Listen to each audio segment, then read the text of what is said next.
প্রিয় অনার্স ভর্তি পরীক্ষার্থীরা, আমরা এই মুহূর্তে প্রত্যেকটা শিক্ষার্থীর অনার্স ভর্তি পরীক্ষা কোন তারিখে হবে সেই ডেটের অপেক্ষায় বসে আছি যে জাতীয় বিশ্ববিদ্যালয় কর্তৃপক্ষ কবে নাগাদ সেই নোটিশটা প্রকাশ করবে, যেই নোটিশে আমাদের ভর্তি পরীক্ষার ডেটটা উল্লেখ করা থাকবে। যখনই আমরা এই গুরুত্বপূর্ণ নোটিশের অপেক্ষায় আছি, ঠিক তখনই জাতীয় বিশ্ববিদ্যালয় কর্তৃপক্ষ আরেকটা গুরুত্বপূর্ণ নোটিশ প্রকাশ করেছে তাদের ওয়েবসাইটে। কি সেই নোটিশ? জাতীয় বিশ্ববিদ্যালয়ে ভর্তি বিজ্ঞপ্তি প্রকাশ করেছে প্রফেশনাল অনার্স কোর্সে। যারা অলরেডি আবেদন করেছো অনার্সে ভর্তি পরীক্ষা দিবে, হ্যাঁ দেও, কোনো প্রবলেম নাই। তো প্রফেশনাল অনার্স কোর্সের যে ভর্তি বিজ্ঞপ্তি প্রকাশ হয়েছে এইটার সাথে তুমি যে অনার্সে ভর্তি হবে এটার কোনো সম্পর্ক নাই, দুইটা সম্পূর্ণ আলাদা। মানে অনেকে মনে করছে যে আমি এতদিন প্রিপারেশন নিলাম, জাতীয় বিশ্ববিদ্যালয় কর্তৃপক্ষ হয়তো আর ভর্তি পরীক্ষা নিবে না, তারা অন্যরকম একটা নোটিশ প্রকাশ করে দিল।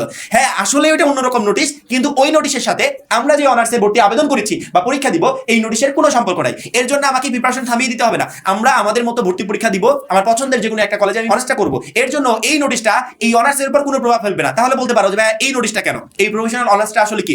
প্রফেশনাল অনার্সটা হচ্ছে এখানে বিভিন্ন মেয়াদী কোর্সগুলো সম্পন্ন করতে হয় বিভিন্ন বিষয়ের উপর, যেখানে কোনো ধরনের ভর্তি পরীক্ষা দিতে হয় না, ভর্তি পরীক্ষা ছাড়াও জীবের উপর ডিপেন্ড করে করতে হয়। প্রফেশনাল অনার্স আর অন্য অনার্সের ভিতর অনেকটা পার্থক্য আছে, অর্থাৎ দুইটা এক না। প্রফেশনাল অনার্সে একটা শিক্ষার্থীকে মানে প্রথম থেকেই চাকরির জন্য রেডি করা হয়, অর্থাৎ তোমার একটা লক্ষ্য থাকবে, যে লক্ষ্য নিয়ে তুমি প্রফেশনাল অনার্স কোর্সে ভর্তি হয় ওইখানে তুমি নিজের মতো রেডি হতে পারবে। কিন্তু আমরা এমনি যে অনার্স করছি এখানে এইভাবে রেডি করা হয় না, এখানে শুধুমাত্র আমরা একাডেমিক দক্ষতা অর্জন করছি, একাডেমিক সার্টিফিকেট অর্জন করছি, পরবর্তীতে চাকরির জন্য আমাকে ঠিকই পরিশ্রম করতে হচ্ছে। কিন্তু যারা প্রফেশনাল অনার্স কোর্সে ভর্তি হয় বা এখানে অনার্সগুলো সম্পন্ন করে তারা প্রথম থেকেই চাকরির জন্য নিজেদেরকে রেডি করে। আবার আমাদের এমনি জেনারেল অনার্সগুলোতে পরীক্ষা পদ্ধতি যেমন প্রফেশনাল অনার্সের ক্ষেত্রে পরীক্ষা পদ্ধতি এরকম না, দুইটার ক্ষেত্রে দুই রকমের পরীক্ষা পদ্ধতি। কিন্তু প্রফেশনাল অনার্সে যে সমস্ত শিক্ষার্থীরা ভর্তি হয় তাদের কিছু এক্সট্রা বেনিফিট থাকে, যে চাকরির জন্য আহামরি অতিরিক্ত দৌড়াদৌড়ি করতে